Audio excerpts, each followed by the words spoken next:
Hi, everyone. Thanks again for joining us to another show of Our Veterans and Their Stories. My name is Christine Shirley, and I'm very happy to have with me Pat and Harold Mann today. And we're going to talk about the history of their family. And it's very fascinating because they go back to the Revolutionary War. That's right. So thank you very much for joining us, and we Right. really appreciate it. So let's start off by talking about your background in the Revolutionary War. All right. We're going to go back in history, and a great great great grandfather, he fought in the Revolutionary War. Uh, he fought in the Battle of Long Island in 1776, and he was captured by the British. And then they moved him around, and then he was finally exchanged for a prisoner of war. And then he came back and he finished his tour of duty in the service. And as years went by, he put in for a pension. And the reason he did that was his eyesight was failing, and that was because he was a tailor, and so the government issued him a small pension. And then he was 65 years old when he passed away. But it's good to know how our history started, and here's somebody that fought in 1776. And Harold, how did you find this information? How did you come about that? This information we're washing across the Delaware in New Jersey, and I asked them on the New Jersey side if they had any information there. And they said, no, go over to the Pennsylvania side to their library. And I did. I put in Jacob Richardson, that's who fought in the war, and I put his name in, and the whole report came out for me on the machine. So that's where I got this certified information from Pennsylvania. And that was from the David Library, in case anybody wants to research that. You want to find out about history of someone, even if they were from Pennsylvania and they served. So you can look up records that way. So he enlisted in 1776. And then he was taken prisoner November the 16th, 1776. So then they kept him, and then they exchanged him for a prisoner of war. And it makes you wonder if he knew General Washington. You don't know. He was from Pennsylvania. Maybe their paths had crossed. You don't know. But these were just regular men, and they wanted the freedom, and they didn't want to be. The problem was when the war started, half of the people were for the British, and the other half were for the United States. So you had a neighbor who was British, and you were for the United States. So there must have been a lot of fighting going on between the people. See, and a lot of these men were volunteers that went to fight. Right. So that was one battle and piece of history on my mother's side of the family. And your mother was the one that had discovered this information? Or Yeah, my mother discovered it, wrote it down. But of course, when you're younger, you never ask any questions about anything. And after they pass away, then you start finding notes and paper, and that's how you piece it together. It's amazing that you can find history, and your family was from the Revolutionary War. Right, and this isn't somebody just saying this. This is actually documented. That's wonderful. Now, you also had a relative in the Civil War, and I'd like to find out a little bit more about that. All right. Then we go from that war. Now, we go to the Civil War, and I had a great great great grandfather who his name was Jacob Brenizer, and he was killed in the Civil War. And I don't have too much information on him. I'll have to try to trace it out and what battle he was in. But I do have a flag here that belonged to him. And if you'll notice, it's an American flag with only 13 stars. And that represented 13 states. And then I have from his wife, the women used to do was make samplers. And this is a sampler she made. And Let's this, turn it this way. Go. That way. There we go. Yeah. There it is. Yeah. Okay. this is a sampler she made, and it's dated in 1840. So that's going back many years. And this is what the women did in those days, made samplers and used that. But like I say, I have to trace out where he was killed or what battle he was in. And this information was also your mother's information? This I found, again, this was all notes from my mother, which she wrote out, and put his name down and everything, and that's how I found out about it. Because when you're younger, the adults never talked about it. They never mention it, but when you're younger, and especially the young people out there, try to trace back your family history. There's a lot of history here. Yes. That you know. So now. How long ago, did you find all this information out? Not too. After my mother passed away, I started going through records, and that's where I found it. How long ago was that? She died in the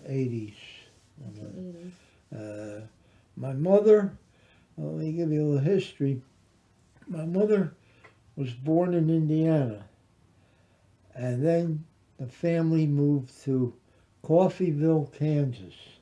And my grandfather then, at that time, he had a bakery in Coffeyville. And then my mother went to the Methodist College and then came east here to New Jersey and was a deaconess for the Methodist Church. And her territory was down Neck, Newark. If anybody knows anything about Newark, down Neck, then she met my father and married and stayed here. So then that's how she came here. So she often talked to me, told me a story. In Coffeyville, Kansas, there was the Dalton Gang. Now the Dalton Gang was like Jesse James, in that she knew the family, but she knew the one son that stayed straight, but the others got into the holding up everybody. Well, they decided they were going to hold up their bank in town where they lived. Well, I understand from her they held up the bank, they all were shot and killed, and that was the end of them. But she always talked about the Daltons and that. So. Well, it's nice that your mom.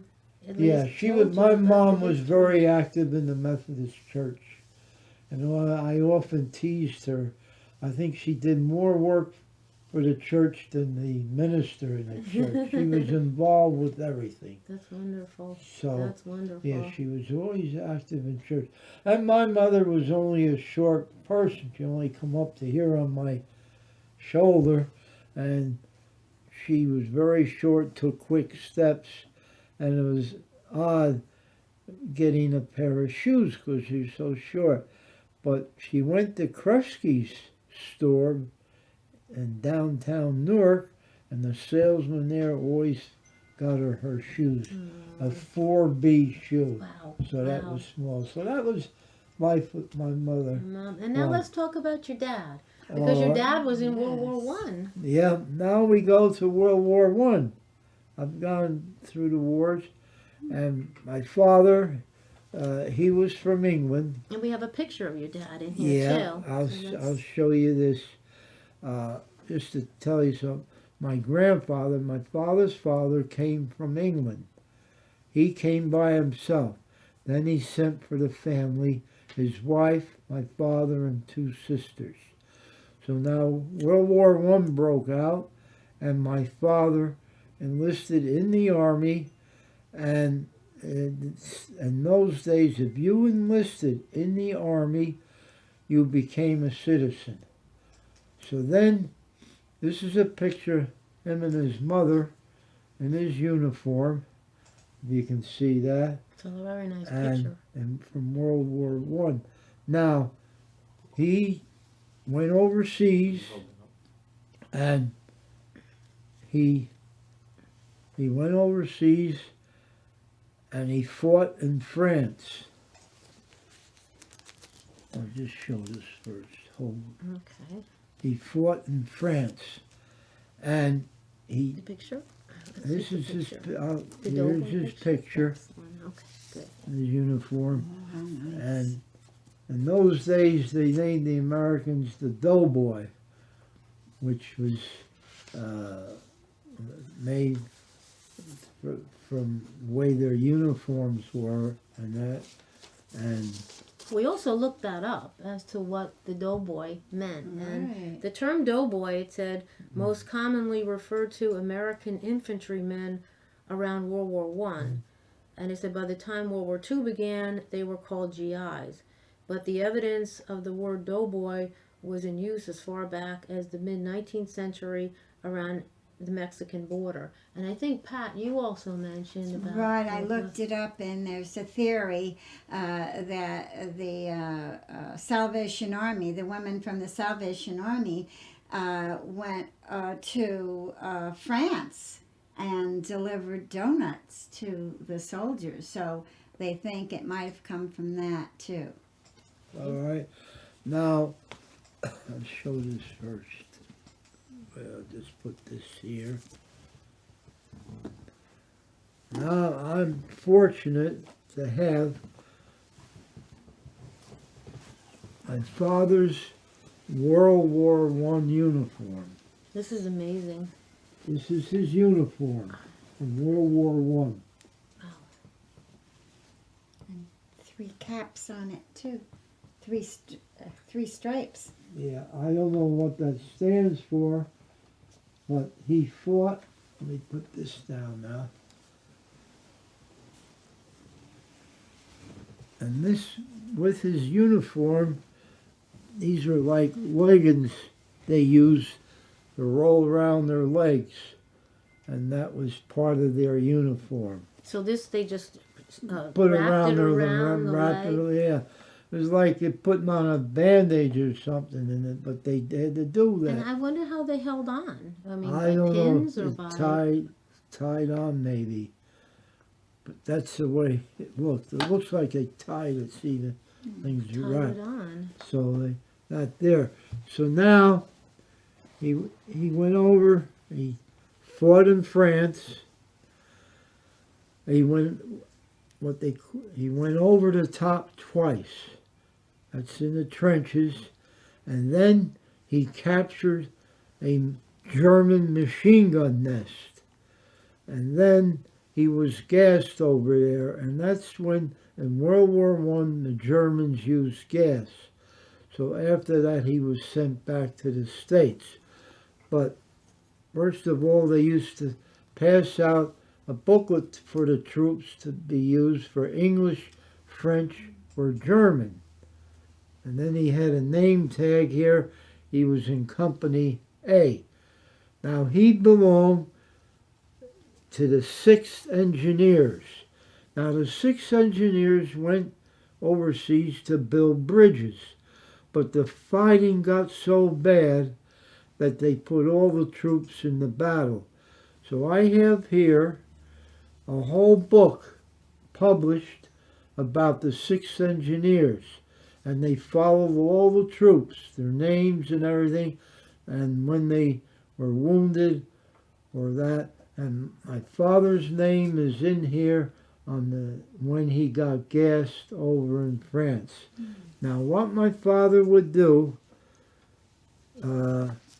This is a picture of in 1967 when there were still troops from World War I living, and they had a celebration in the country, and these are the troops that belong to the 6th Engineers of that. Now my father, somehow he learned how to cut hair and become a barber. So he would cut the men's hair, and the troops would come to him, cut my hair, I need a haircut. And that's what he would do. And when they had this reunion, some of them remember their haircuts from him. It was just a story. So then what he would do, he still, when he was living, he still fit into his army uniform. So when a town was having a celebration or during a day of celebrating for the town, he would put the uniform on and be with the Salvation Army. And here's his picture in his uniform helping out the Salvation Army. That's So he terrific. did that. But my father was very patriotic. I don't know how anybody out there is patriotic today. We always seem to have problems today with the flag and that. But my father, if you played the national anthem on the radio or on television, he would stand up. And people wondered why he was doing that. But he was very patriotic, and as this picture shows. And here, he's a veteran of the U.S. Army, private, served in World War I, fought in France with the 6th Engineers, was gassed, he received the Purple Heart. He passed away March 1st, 1988. He was 92 years old. Do you have his Purple Heart? I don't have it. I have to look for it. I could get one through they can reissue me a note. But And this then is his honorable this- discharge. this papers. is his honorable discharge, and to make out some of the battles he was in, one of the Battle of Verdun over in France and some other battles. But he went through it, he got gassed, he came back to the States, but he managed to live through it. What my father did at that time, he got back to the hospital, but he didn't want to stay in the hospital. So he signed himself out. So any of you veterans, don't sign yourself out if you're sick or ill. Because my father, by signing himself out of the hospital, he couldn't collect any pension because of that. Because he released himself from the service. One quick story I must tell. His buddy who went in the service with him never fought overseas, never fired a shot in battle, but he liked to drink, so he went in on the base to drink at the base headquarters, and he fell off the stool and he hurt his hip. Well, do you know he managed to collect a pension for the rest of his life? And my father was so mad over that because he had signed himself out. So if any veteran out there, no matter what service you served in, if you have something wrong, be sure it's marked down. So if you have a reoccurrence of it, you have proof of it. So that was the life of my father in the service. So now we gone for 3 wars.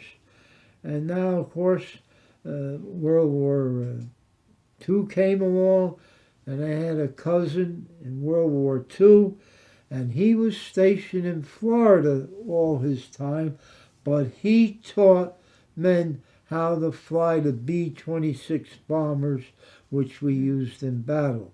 So we said, well, World War II is over now, and everything will be settled. Well, along comes the Korean War. So I end up enlisting while the Korean War was on. And then we figured, well, that's over with. And now we have a grandson in the United States Marine Corps in the Air Wing. There he is. So here's And what is his picture. name? Nick. Nick? Nick. And how Nicholas. long is he in now? He's in 4 years. 4 years he served in the Marines. He signed He's up still for in. 5 years. But he's with the Air Wing. So as you Flight crew chief. he's a flight crew chief in the Marine Corps.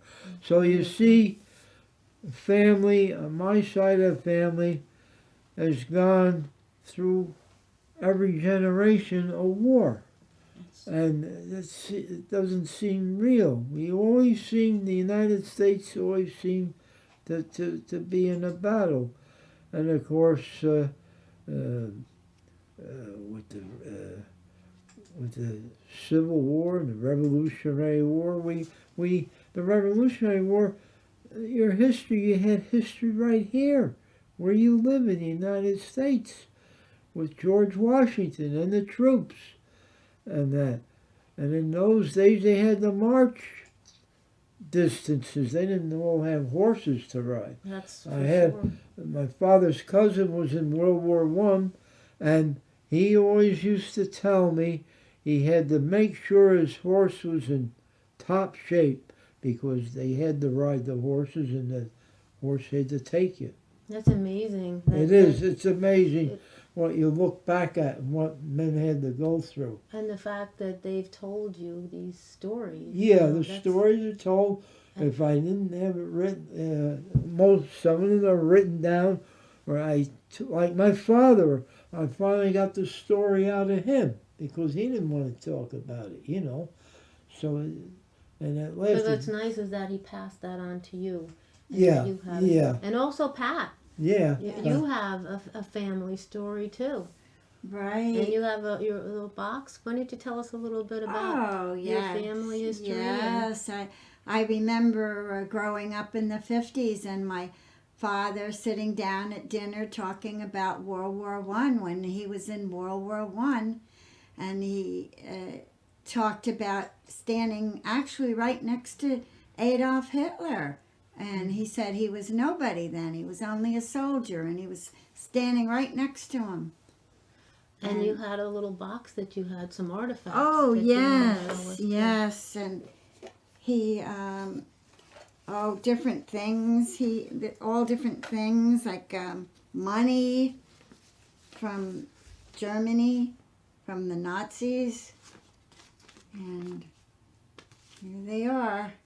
I still keep them in a little box, and his all his stripes that he had from his uniform, his doughboy uniform, and then when they came home, he lived in Perth Amboy, New Jersey.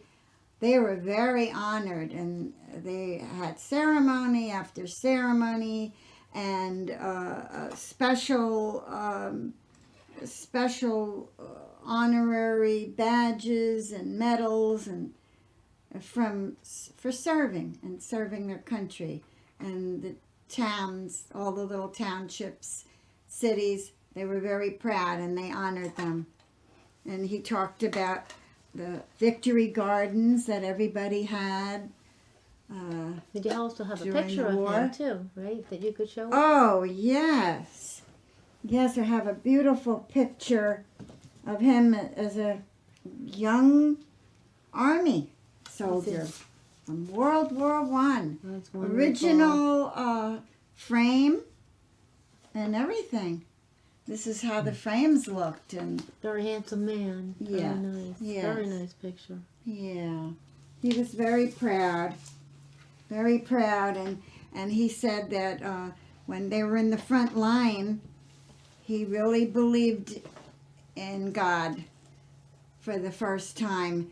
He said a soldier would be right next to him, would be killed, and slid right down him. And he said, why not me? And he says, I believe there's a book in heaven with your name on it. And when it's your time to go, then you go. If not, you don't go. And he believed that. Yeah. Yeah, I just want to mention too with the wars, when I was talking about the wars, the Vietnam War, which was very unhappy for the veterans.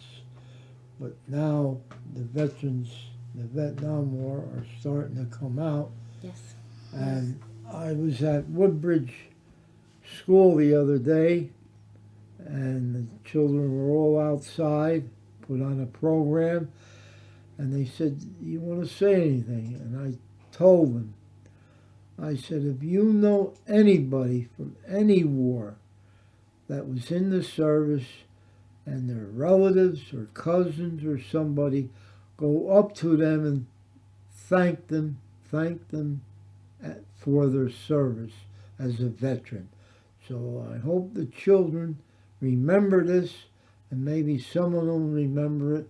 If you're a veteran outside and the child comes up to you and greets you and thanks you for your service, that means a lot to the veterans. It means a lot.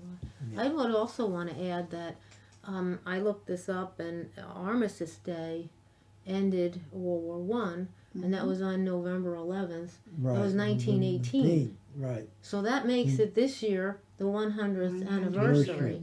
Right. And in 1954, President Eisenhower had changed the name from Armistice Day to Veterans Day. Yeah, Veterans.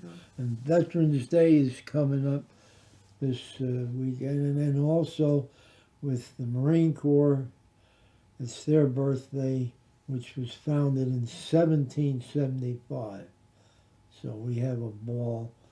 They don't. The Marine Corps don't let you forget the birthday. Fine, that's it.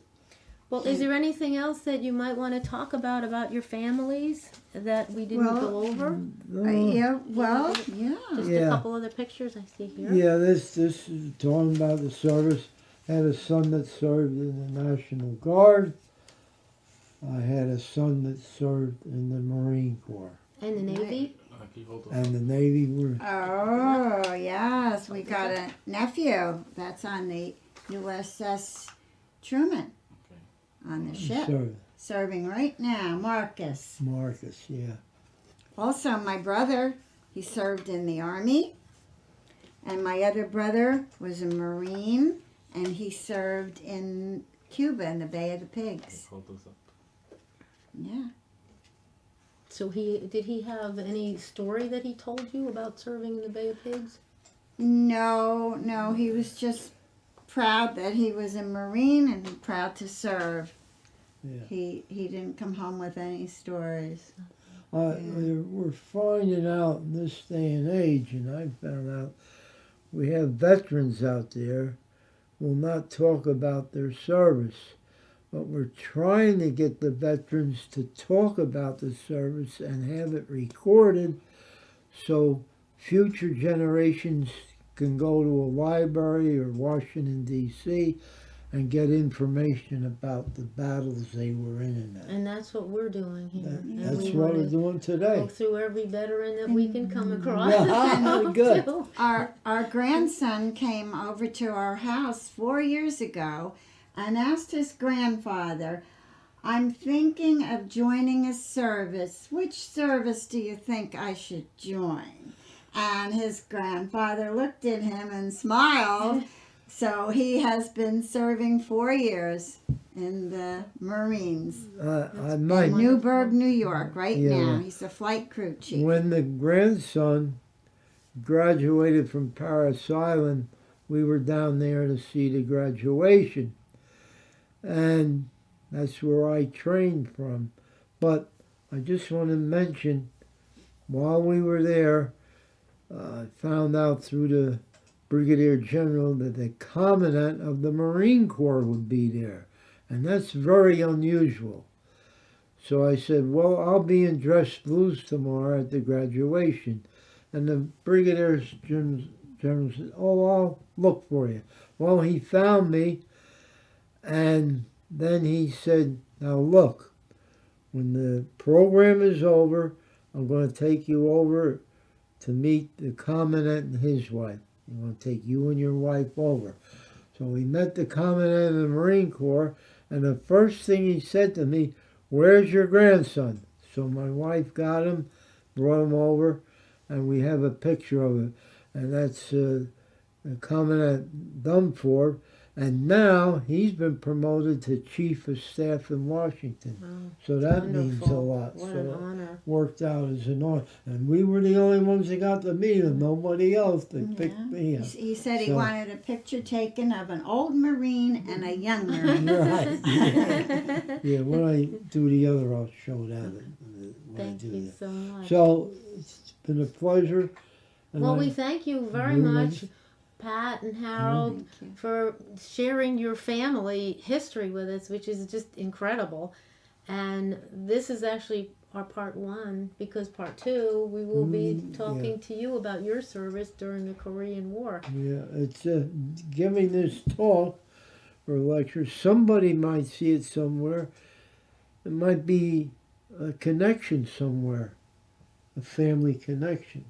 That's possible. That's very possible. Like I just did, like where my mother was from Kansas, her sister lived there.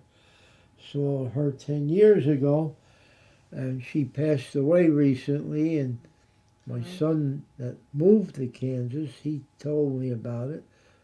And you can't leave your name. He can't give you anyone in charge at the funeral home because of the law.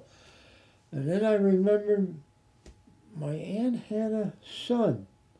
I had his name, and my wife's daughter traced him out. I found him in Colorado. Wow.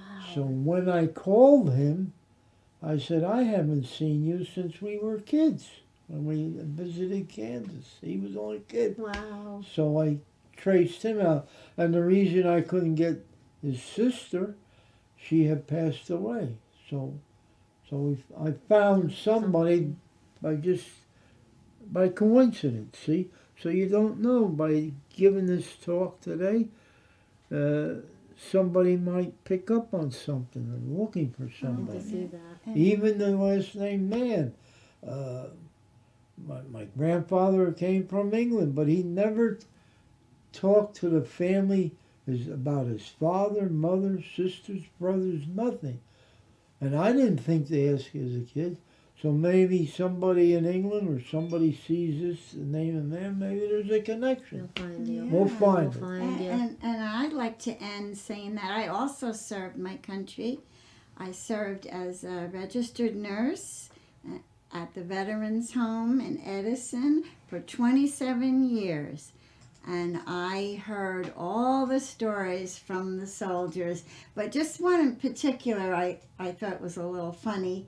A soldier came over to me and he said, "You know, nurse, everyone lost their heart in San Francisco, but not me. I lost my finger." And I said, "How did you do that?" And he says, "Well, I was sent home from the service.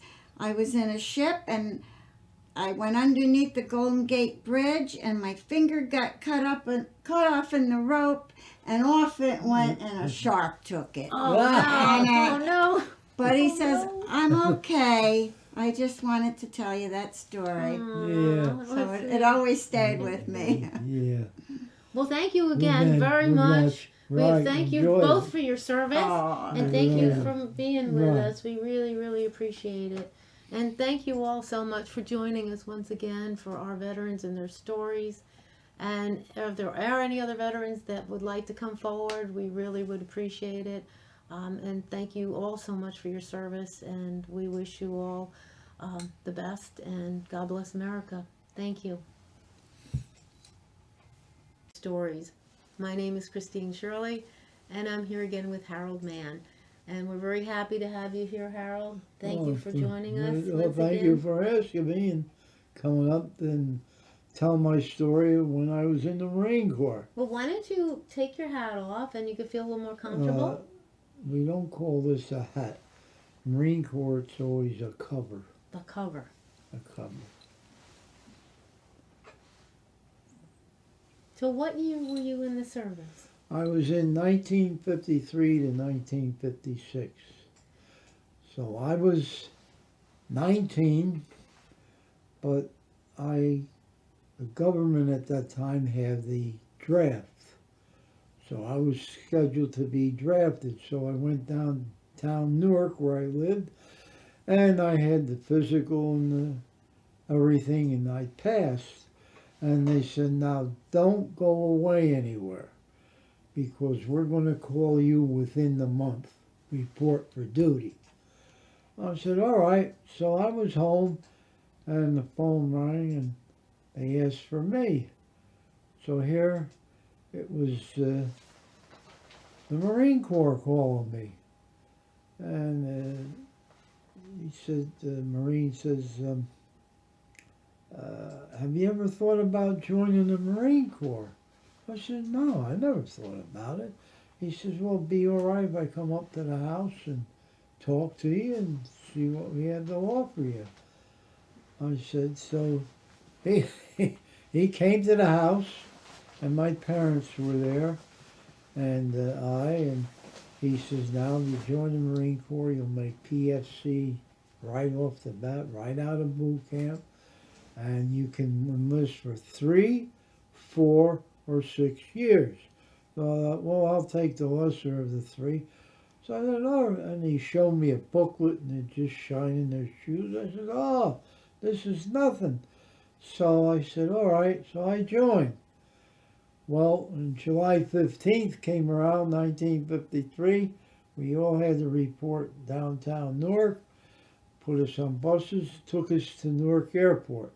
Now, there was 200 of us that had enlisted in the Marine Corps. So they put us on planes, and away we went to Parris Island, South Carolina, where the Marine boot camp is. So I don't know where that airplane landed. I have no clue.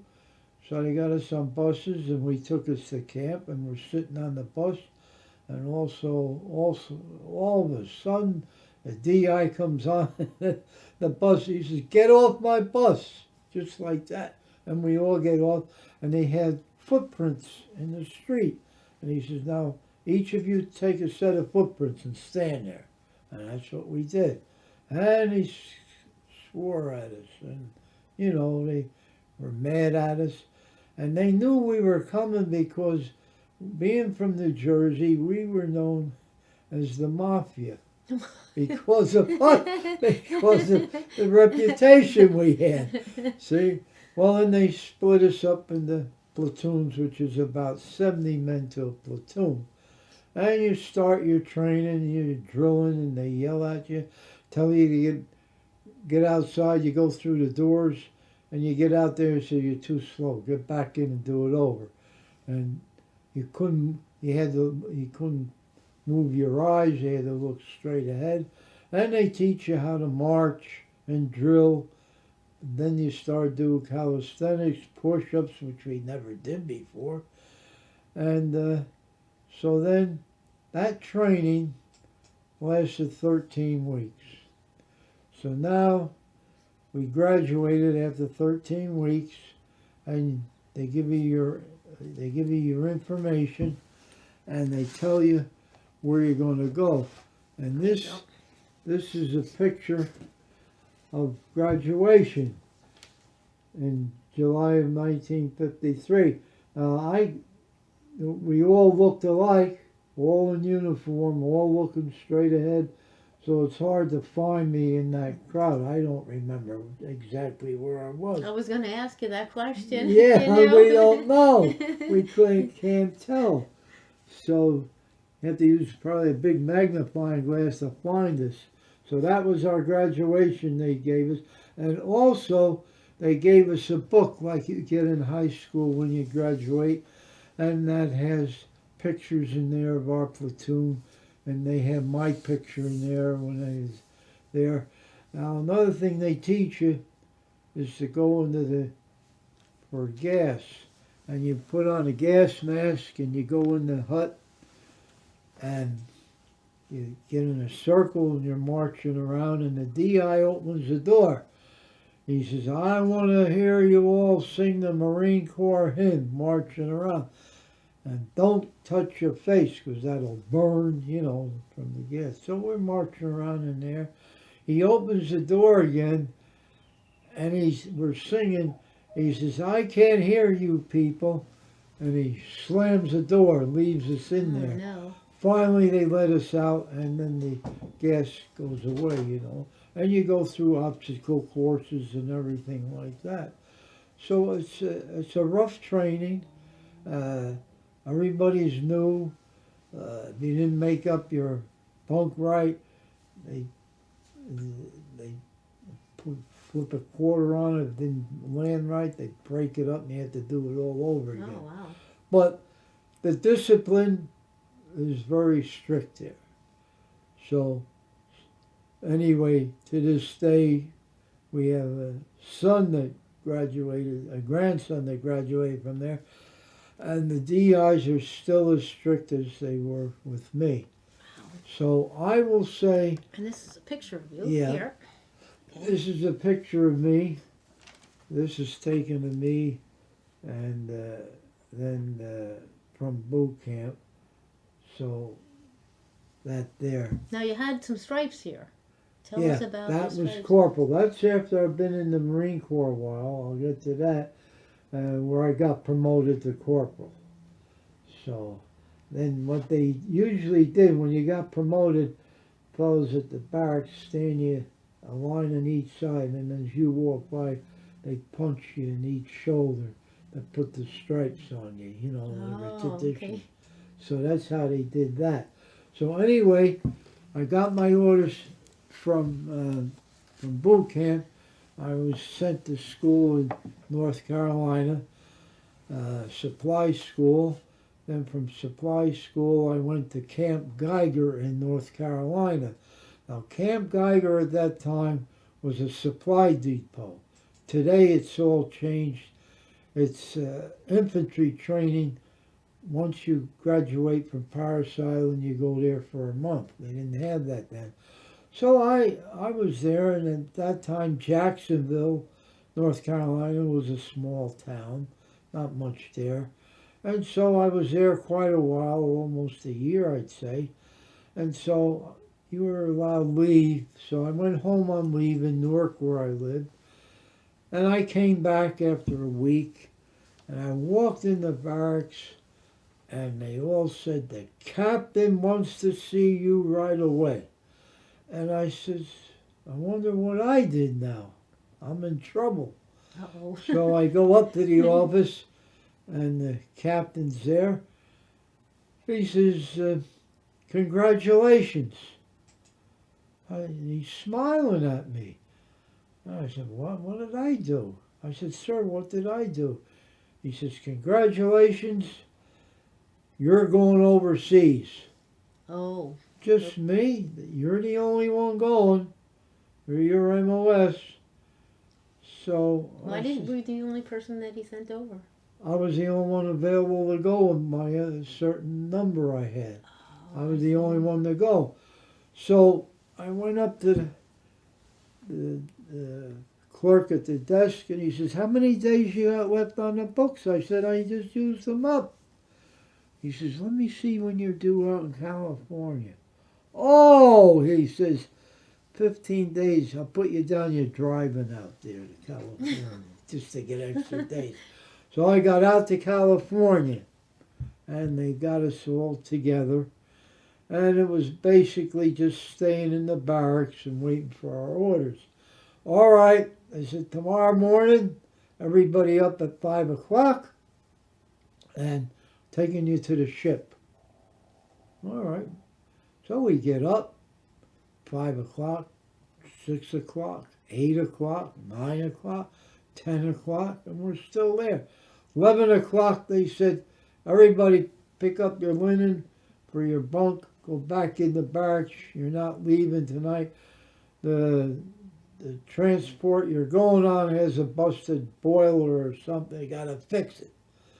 So we went back in, and then we came out the next morning, and they put us on what they call cattle trucks. It's like a big truck, and you just go and stand in there. They took us to the train station. In the cattle trucks? Yeah, in that. Well, that's why they call it a cattle truck. It's a big transport. They just throw you in there. So we get on the train, we go to San Diego. Now we get off the train at San Diego, and we had our field pack, our rifles. We had to march down the street to the ship, and we get on. And they said, all right, we got some CBs on board, and we're heading for Alaska. This is in April, or March rather. Cold, you know. Well, I don't know if you've ever been on a ship and got seasick. We all were seasick. The ship was going Oh, like no. up and down, Oh, no. side to side for 3 days. Well, we get to Kodiak, Alaska, and we said, I wonder, well, we knew we were going overseas. They don't tell you much. So we got sailing, and the ship stopped in the ocean. And the reason it stopped out there was a member had emergency appendicitis, and they didn't want the ship to rock too much for the operation. So we get going. They got our group together. We left the CBs in Alaska, got our group together, and said, we're sending you to Korea. Now, the truce had been signed in Korea, see? The fighting had stopped. So we go along, and we got 3/4 of the way over there. They got our group together. They said, we're not sending you over to Korea. And where are we going? You're going to Japan. So we got to Japan, and they don't tell you where you're going, what base it is, or nothing. No information? No information. You get on the bus, and they took us. Well, fortunately, I was taken to the 1st Marine Air Wing in that Sugi, Japan, outside of Yokohama, where the Marines had their air base. So that's where I was. So now, they told us from the day we got to California to the day we come back, our tour would be 12 months, the tour. So we says, fine. 2 months had gone by by the time we got over there and settled. So the fellas says, they marked the calendar. Gee, we only got 10 months to do and we'll go back home. You know, well, we're there a week. And after chow in the evening, and we're sitting in the barracks, and the other Marine comes running in, and he's cursing out the Marine Corps. We said, what's wrong with you? Why are you upset? He says, go look at the bulletin board. So we went, we looked at the bulletin board. As of this date, all Marine personnel are extended another 5 months. Oh. So now it's 17 Oh. months. But it shows you, once you're in the service, they can change your orders, move you around where they want you, how they want you, and that. So anyway, I stayed there at the base, and I did fortunately go to Yokohama, visited Tokyo, and 2 of my buddies, we went to home in Tokyo, which took care of children and that. So we This is helped something that you did on your own? on our leave? own. Yeah, Was it on leave? we found out about it, and so what we did, we went to the home for children and that, and they had gifts to give out to them. So we helped give out fruit and gifts to the children. That was nice. on our Very own. nice. See, but then. Did you see any combat? No, When you went combat had been settled. The truce had been signed. But even though that truce was signed in Korea, we were on a 24-hour call at all times. Because we didn't trust North Korea from here to there. So, but we were on call, ready to move out and everything. So then we were there. So then came time. I spent the 17 months there. It was time to go home, and we had the fighter planes there, and so they took us to the ship, and we got on the ship, and it was a troop ship, but there was all officers and their families on board. So we were on the lower deck, and they were on the higher deck, but we weren't allowed up there, see, so that. So, coming back was a short trip, say 11 days. We came right into San Francisco, and they took us over to Treasure Island where they processed everybody right away. And I was sent to Route 34. Now Earl? then, You went to Earl Ammunition? yeah, Earl Ammunition Depot, and that's where I was discharged from. Well, let's take a look So- at a couple of the pictures Yeah. that we have. Yeah, Because I think this So- one's of you and your dad, right? yeah. This is my father and I. We were down at the shore. I was home on leave, and that's a picture of him and I. The two of us This is together. nice. It says 1953. on it. 53 when I came home 1953. on leave, you know. So that was when you were home. See, when you get through with boot camp, they give you a 10-day leave. Then you report to your next duty station, see? Okay. So that's there. So then, this is another picture of me. This is our dark green uniform we wore, we had this here. Now tell us a little bit about your emblems here. Oh, What just tell- one's for the rifle range and one's a good conduct medal they give everybody. It was issued to everybody. That Great. there. That's before I got promoted. See?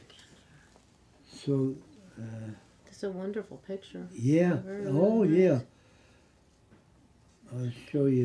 And this one, okay, this one we had looked at. Yeah, show this this one. one. This is a larger picture of me and how I looked. And this was the uniform we wore. The only thing with that uniform, it was material that scratched you when you had it on, you know, the fine material, but that's what we had Do to you wear. still have your uniform? No, they're all gone. I don't think I could fit into them now. But each duty station you went to, they would tell you what your uniform would be for the day or the week, and that's what you wore. We were to go to work. We went march to work every day.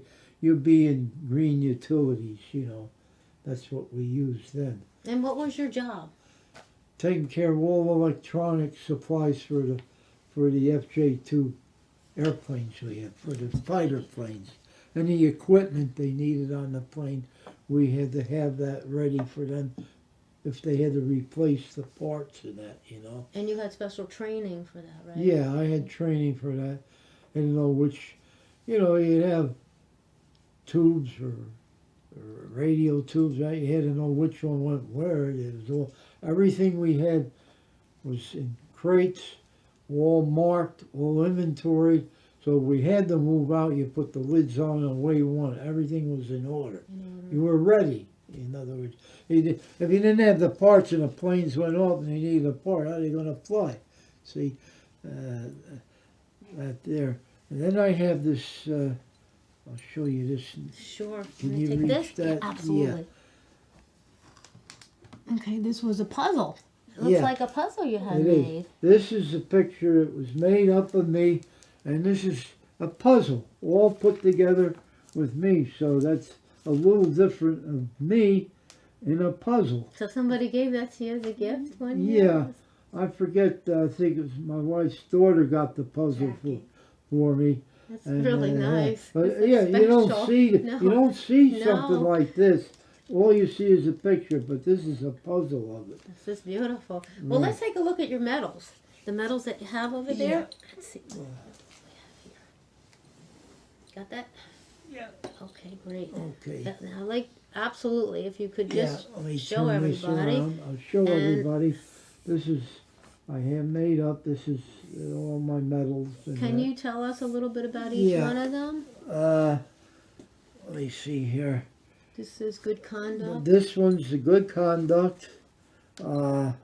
Navy. The occupation. Navy occupation. That was because I served in Japan, and this is National Defense. National Defense ribbon, and this Presidential unit. and this is the presidential unit because of being in Japan. There were given to the men that served there. So Amazing. this one, I had at home a ribbon, and I called the company that does this, the magazine, they over the phone, and I said I can't find this one. He found it. He found it for you. Yeah, I couldn't find it in any books or that, but he knew what it was. So they made it. This is my corporal stripes. I was a corporal. And this right Did in it here. for the rifle and that. And they make this up. I did this all over the telephone. So if Beautiful there's job. any servicemen out there that have their medals or anything, it'd be nice if you got them all out instead of in a drawer, made up, and then you have a record of it, and you put it up in the house, and you can show people this. They did a beautiful job. They They beautiful did. job. You know, taking it by chance, you know.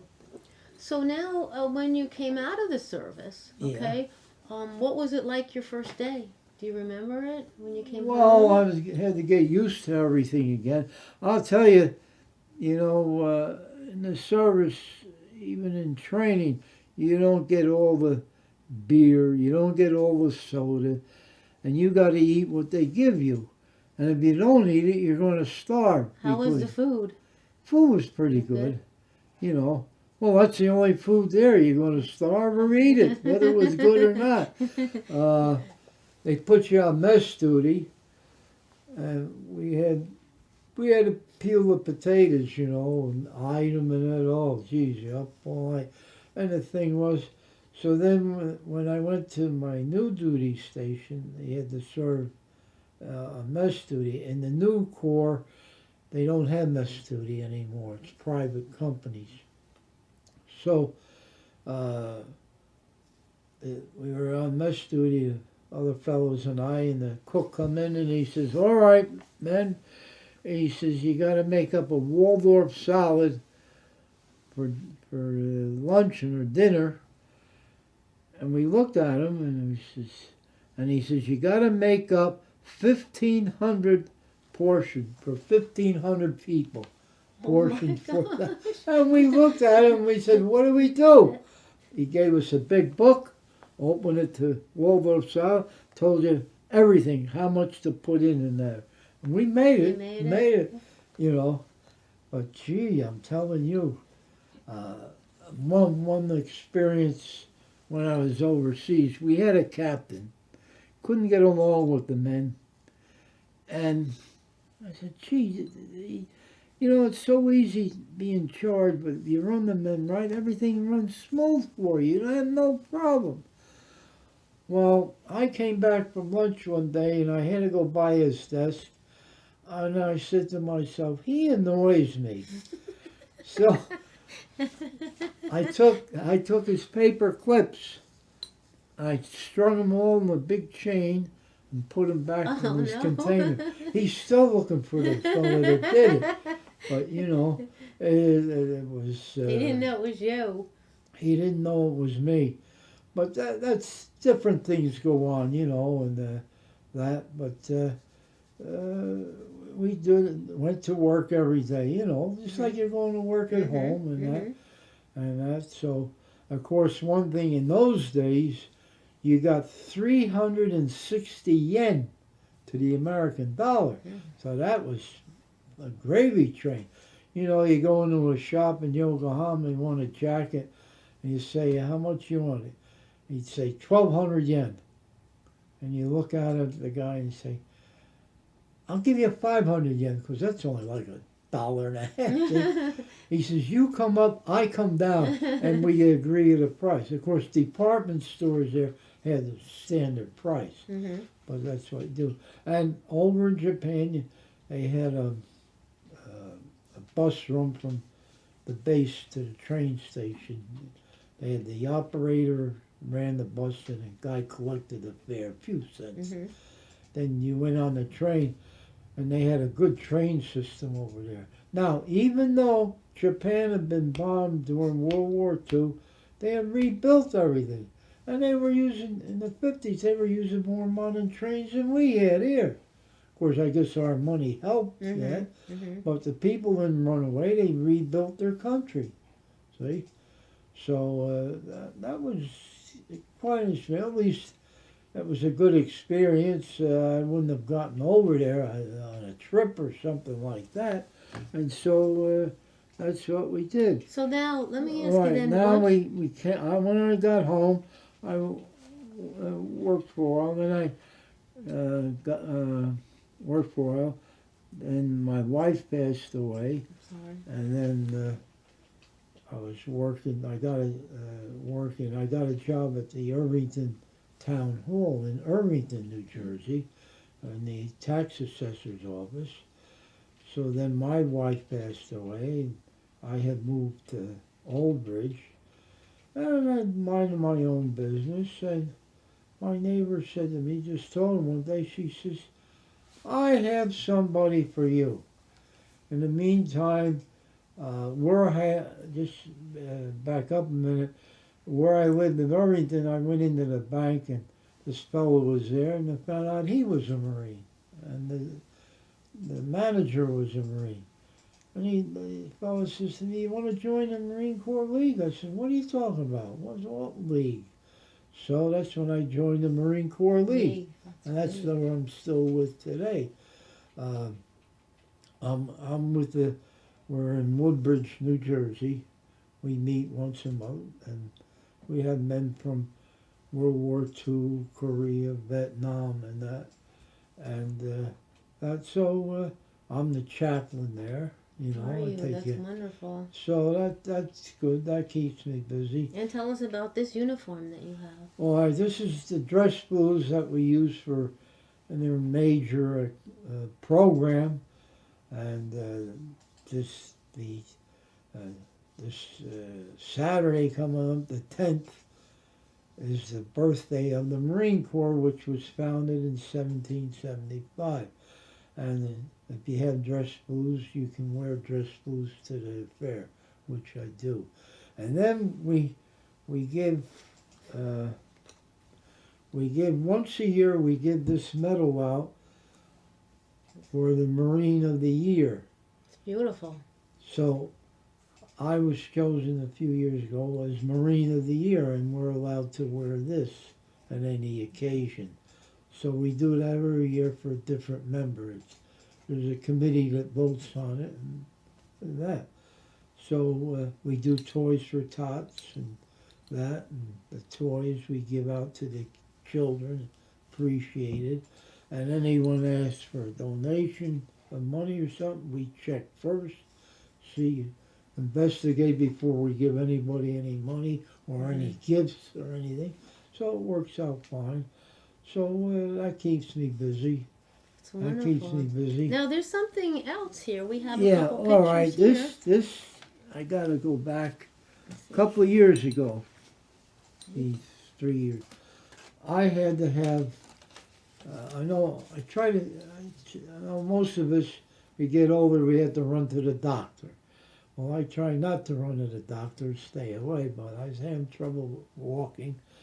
And I went to see the doctor, and he says, you need a new hip, a left side. So I went into the hospital, and he came in. I was in the operating room, and I had the story. I said to him, you're going to operate on my left hip? He said, yes, and they mark it, you're sure of that left hip? Well, I said, doctor, do you know if you operated on my left hip, you're going to make my right hip left? And he stood there looking at me. He finally figured what I was telling him. He finally realized what I was doing. So anyway, the doctor, with my operation, he had a pamphlet made up with my picture Show everybody. in a booklet form. And then this is the story about me and the operation. And through the hospital, he had it made up. Well, it was passed out to all the houses and that. And then some people saw this picture. They said, I know that person. So they got a copy of it, and I had to autograph it. Oh, for that's him. great. Now- That's great. All right, so that's the first year this happened. The following year, we get a local paper, and they had a calendar in it. And I said to my wife, I said, what are we going to do with another calendar? So they had some doctors' pictures and nurses, and I'm flipping through it. I got to July, and here's my picture. This same picture was in the calendar. So my picture went all over the place. That's great. So the doctor did it for his publicity. I can see him he did a good job. Did a beautiful Very job. good. Really, And really nice. of course, I had to have therapy and that, so everything worked out fine for me. So that was another experience. And I'd and like then- to find out a little yeah, bit yeah. more about this. Yeah. Now you saw the pin I had before. It's shaped like a star, a Jewish star, and this is given the chaplain of 4 chaplains in Philadelphia. And this was the ship that was, during World War II, was torpedoed by a German U-boat, and it sank. And the 4 chaplains that were on board gave up their life jackets so 4 men could live, and they died with the ship. So this is known, and my name was given to them, and I was presented with an award. The honorary membership. That's Yeah. wonderful. Yeah. And the pin was I think you said it was a Like a Jewish star, like a Jewish and it had star. a cross in the middle Yeah, of it. that's I right, saw yeah. that. That's beautiful. Really Yeah, beautiful. so that's another thing. Of course, I've gotten awards for the service and everything like that. So, like I say, that's the story of my life. Oh, there's one other picture here that Yeah, we want to take a right. look at. And this is It's you and your beautiful wife. at the ball, and this is my wife. This is when we got married, just to the 4th. This was Valentine's Day. But we got married a couple of days beforehand. Had the picture in this here, Valentine's Day. Let's So, show everybody the picture. Show everybody that. Now another thing And happened. this was at the Marine Ball. This picture was taken. Yeah, that's the Marine Ball. That's how I look. We Very looked. nice. So now it was, we got married. How we met was a strange thing. My neighbor said to me one day, I have somebody for you. And I says, oh, get out of here. I'm not getting involved.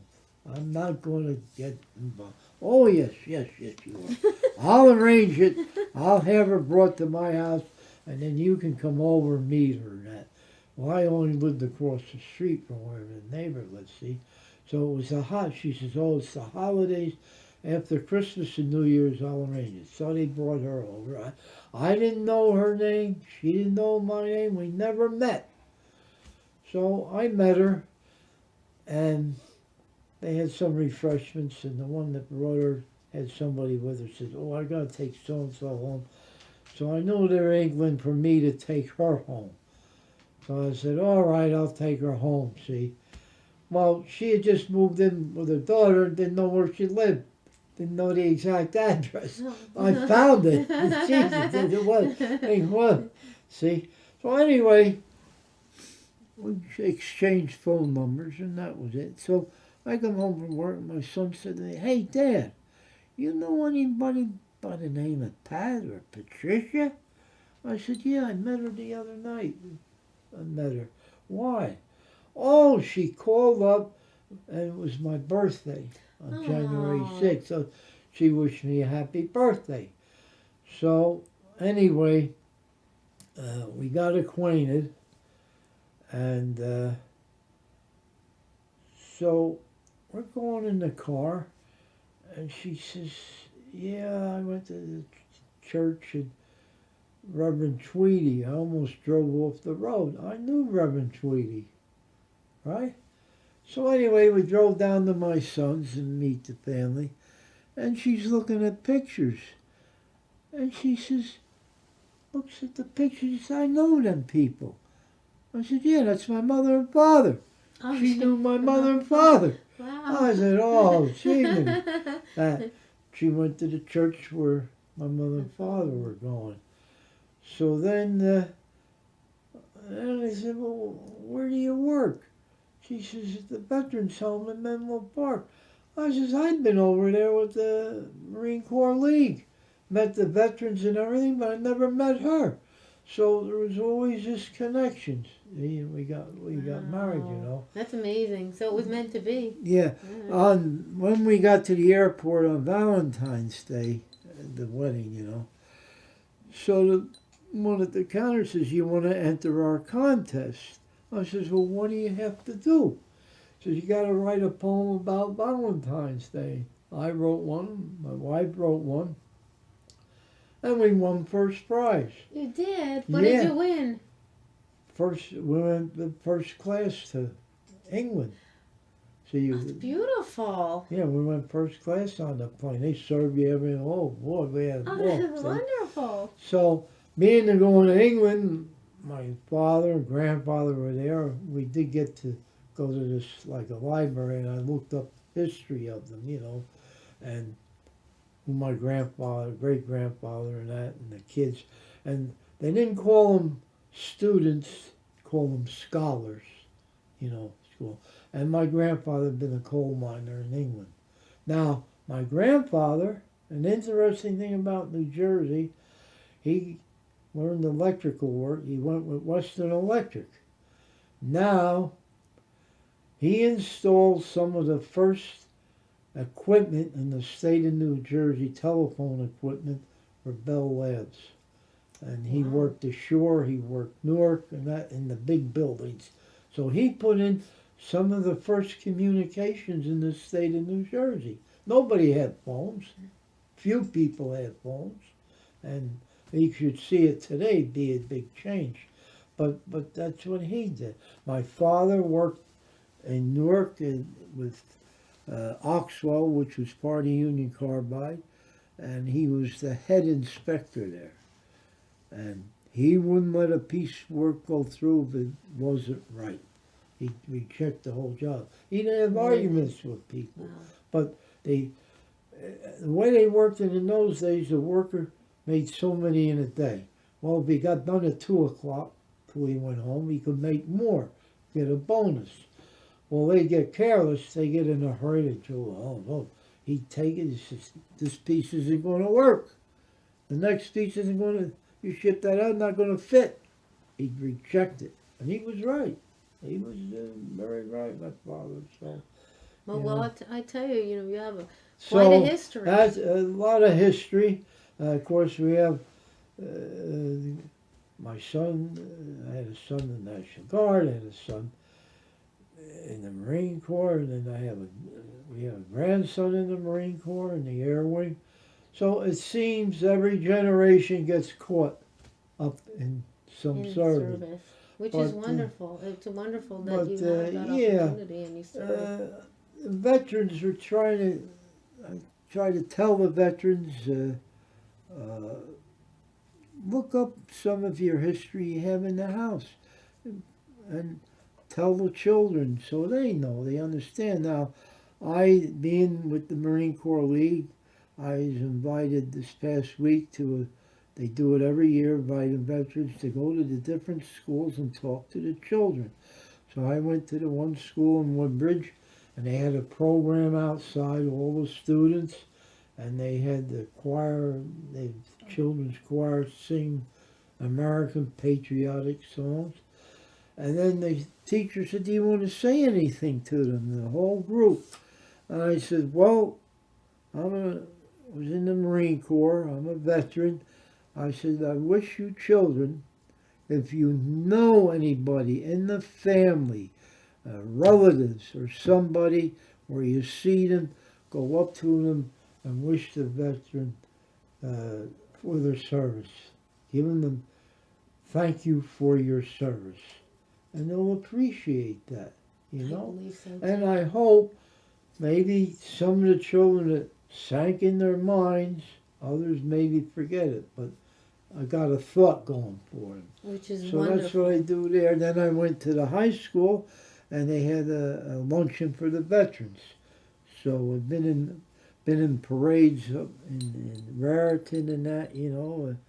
John Basilone, one of the heroes of World War II, was killed on Iwo Jima, and so I keep in touch with everything, and that's it. So Well, Harold, I really appreciate Yeah. you coming in and Oh. telling us your amazing So story. that's a story. About you and your yeah, you family. think of things, you know. Sometimes you think of something you did or it was odd, and that. But we really I- appreciate you, and we really want to one thank you. quickie in boot camp, they don't let you have anything, you know, candy and that. And I always think of this in the service. My aunt sent me a package. So I had to go to the DI. He says, open this. It was 5 pounds of salt water taffy. And I looked at him. He looked at me. Did you say no for this? No, sir. You were, they call candy pogey bait marine? No, sir. And he kept looking at it, looking. He says, all right, you take 5 pieces for yourself. You pass the rest out. And that's anything. Packages come, you share with the whole platoon. You don't keep it for yourself. And they teach you that, see? That's really nice. But you think of these things, as you know, as you're out of the.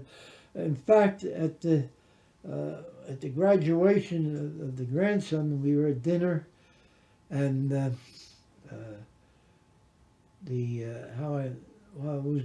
this woman come up to me in uniform.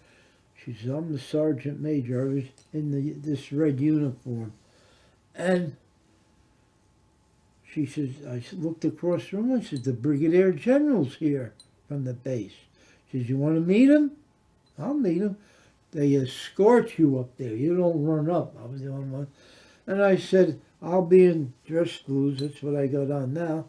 And I said, at the graduation. He says, I'll look for you. And I said, by the way, I heard a rumor the Commandant of the Marine Corps is going to be here. He said, he'll be here, which is unusual. Have the Commandant come for a graduation.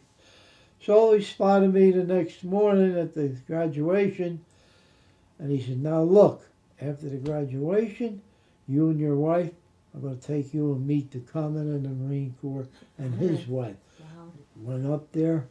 First thing he said to me was, after I introduced my wife and I, where's your grandson? So my wife went and got him. He was in the crowd.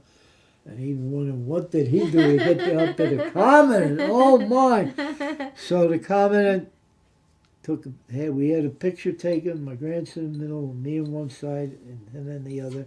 And he said, us older Marines will be on the outside. Very polite, him and his wife were.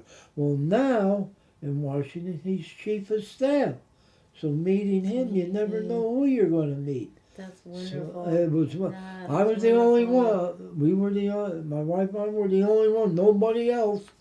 So you see, you never know who I'm going to run into. You know, amazing. It is. Amazing. It's amazing stories. Well, you have an incredible Long story story. here of your life and what you've shown us, and we really appreciate you and your service to this country, and your family's service to this country, and what your wife had shared, what she's done also. I mean, as far as being a nurse and her service, thank you very much.